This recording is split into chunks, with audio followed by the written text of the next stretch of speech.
The just sentenced Private Bradley Manning now says she is a female. He is a female, and he wants to live his life as a woman named Chelsea Manning. He's going to spend the next 35 years of that life in a military prison for leaking classified documents. The announcement about his gender comes just a day after that sentence was handed down. This is obviously news and an odd twist in this story. So let's go live to the Pentagon. CNN's Chris Lawrence standing by with this development and trying to make sense of what it all means in this saga. Chris, what do we know? How did we figure this out? Yeah, well, basically, Chris, this has been hinted at for a long time. It was even introduced into evidence in court as part of his defense.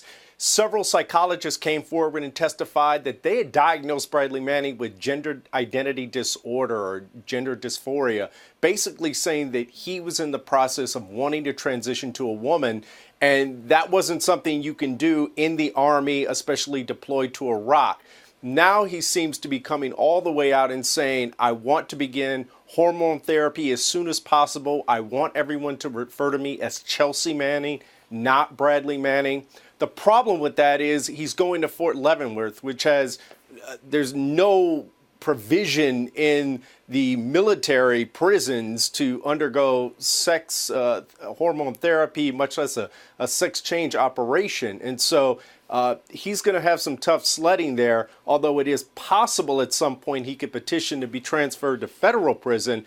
And in that case, there is precedent where the federal courts have said that sex reassignment surgery is something that prisoners can get and have the state pay for it as well. All right, so I'll ask you about the fact that the government will pay for hormone treatment or sex therapy in a second. But just to be clear, that split screen that we have of Bradley Manning in the other picture, that's him too, right? That's him as Chelsea.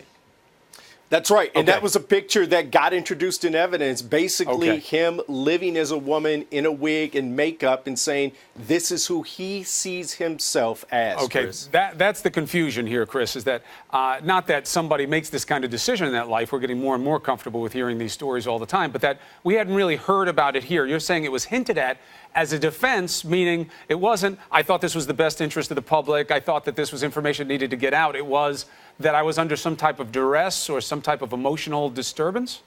That's right. It was part of the defense. It was his defense team saying this was a troubled young man who had some psychological issues that the Army was not prepared to deal with or did not deal with while he was over there deployed in Iraq, and that the Army missed a lot of these signs and swept some of this under the rug. But again, going to Fort Leavenworth, there's just no provision right now for the military prisons to deal with this. So that is going to be an interesting question going forward, is does he get transferred at some point to a prison that can accommodate this?